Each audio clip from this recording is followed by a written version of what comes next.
तो चलिए आगे बढ़ाते हैं उस डरावनी कहानी को। दूसरा भाग, करद पिशाचिनी, कुएं के दरवाजे के पीछे। पिछली बार कुछ सवाल छूट गए थे, है ना? हाँ बिल्कुल। जैसे कि अदिति का क्या हुआ, वो जिंदा है भी या नहीं। और वो कुएं के अंदर का दरवाजा, उसके पीछे क्या है आखिर?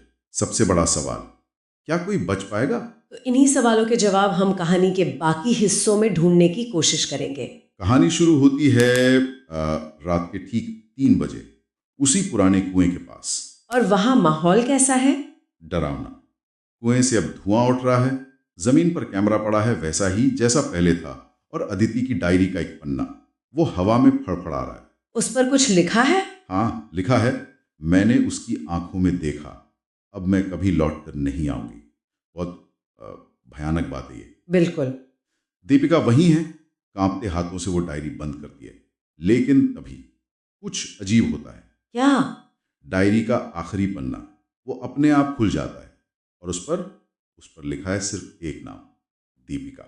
ओहो, मतलब अब खतरा सिर्फ अदिति तक नहीं रहा। हाँ, अब दीपिका भी सीधे सीधे इस जाल में फंस चुकी हैं। ये वाकई कहानी में एक बड़ा मोड़ है। बिल्कुल। ये सिर्फ एक डराने वाला पल नहीं है, ये कहानी का पूरा रुख बदल देता है। अब ये सिर्फ अदिति को खोजने की कहानी नहीं रही। सही।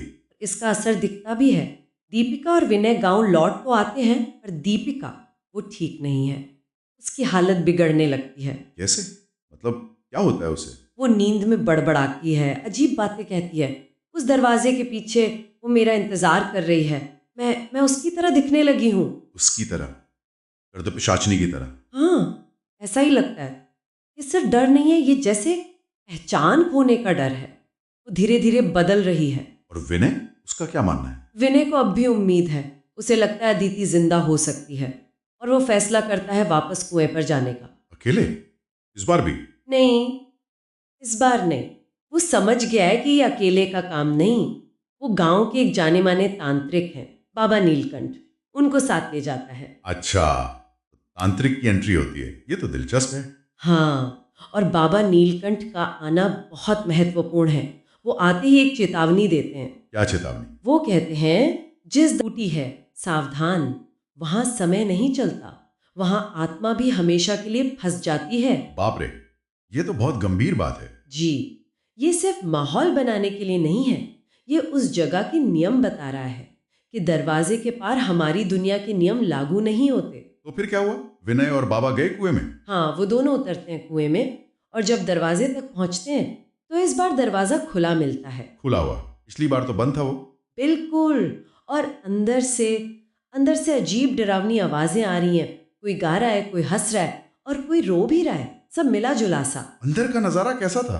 अंदर का माहौल एकदम अलग है, किसी गुफा जैसा। दीवारों पर जैसे किसी ने हाथों के निशान छोड़े हों। पुरानी तस्वीरें बिखरी पड़ी हैं, और मिट्टी में जैसे चेहरे दबे हुए दिख रहे हैं, बहुत ही भयानक।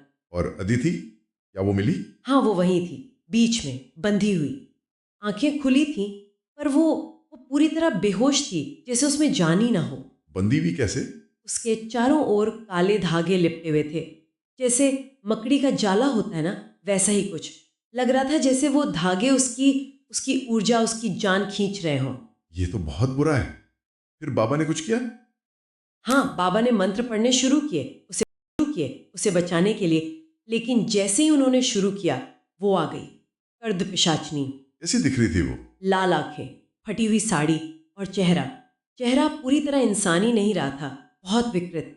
तो आमना सामना हुआ बाबा और पिशाचनी का? हाँ, सीधी टक्कर। और ठीक उसी वक्त उधर गांव में दीपिका की हालत और बिगड़ गई। अच्छा, क्या हुआ उसे? वो अब खुद को करड़ा कहने लगी थी।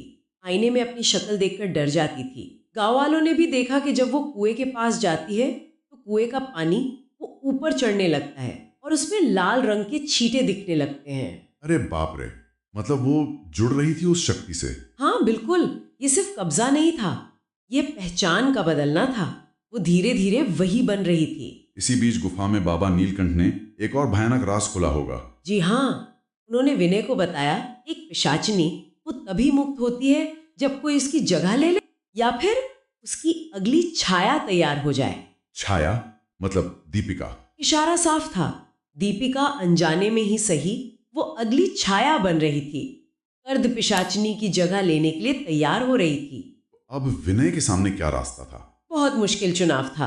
अदिति को बचाना है तो या तो दीपिका की बलि देनी होगी, क्या? दीपिका की? हाँ, या फिर खुद को सौंपना होगा, अपनी आत्मा देनी होगी। ओह, ये तो बहुत ही भयानक दुविधा है। बिल्कुल, कोई आसान जवाब नहीं था। और शायद इसी कश्मकश में या फिर पिछले अपराध बोध में कि वो अदिति को छोड़ भागा था, विनय चिल्लाता है। क्या कहता है वो? वो चिल्लाता है, उसे छोड़ दो, मैं उसके बदले अपनी आत्मा देता हूं। उसने खुद को कुर्बान कर दिया। जैसे ही उसने ये कहा, सब कुछ रुक गया, एकदम सन्नाटा। गुफा में तेज रोशनी फैली और अदिति? अदिति की आंखें खुल गईं, वो होश में आ गई, बच गई। और विनय? विनय का क्या हुआ? विनय, वो वहीं गिर गया, बेजान, जैसे जैसे पत्थर का बन गया हो। पत्थर का? मर गया मतलब? कहना मुश्किल है। बाबा की चेतावनी याद है, आत्मा फंस जाती है। हाँ, तो अदिति गांव लौट आई। हाँ, अदिति तो वापस आ गई, लेकिन अब गांव से दीपिका गायब थी। दीपिका गायब हो गई? कहाँ गई वो? किसी को नहीं पता। बस गांव वाले कहते हैं कि अब रात में कुएं से दीपिका की हंसी सुनाई देती है। दीपिका की हंसी? हाँ, और कुएं के पास एक नया संदेश लिखा मिला है। क्या लिखा है? लिखा है, करदा अब पूरी नहीं हुई, अभी एक और दरवाजा खुलना बाकी है। एक और दरवाजा? तीसरा दरवाजा? हाँ, तो कहानी यहाँ खत्म नहीं हुई, कई सवाल अब भी बाकी हैं। जैसे कि क्या दीपिका ही नई कर्द पिशाचनी बन गई है, या वो भी दरवाजे के पीछे फंसी है? और विनय, क्या वो सच में मर गया या उसका पत्थर बनना किसी और श्राप का हिस्सा है? और सबसे बड़ा सवाल, ये तीसरा दरवाजा कौन सा है और उसके पीछे क्या है? बिल्कुल, ये सवाल कहानी को और भी ज्यादा रहस्यमयी बना देते हैं। वाकई सोचने वाली बात है। अगर पहले दरवाजे ने इतनी तबाही मचाई, तो ये तीसरा दरवाजा खुलने पर आखिर क्या होगा? इसका जवाब शायद हमें अगले हिस्से में मिलेगा।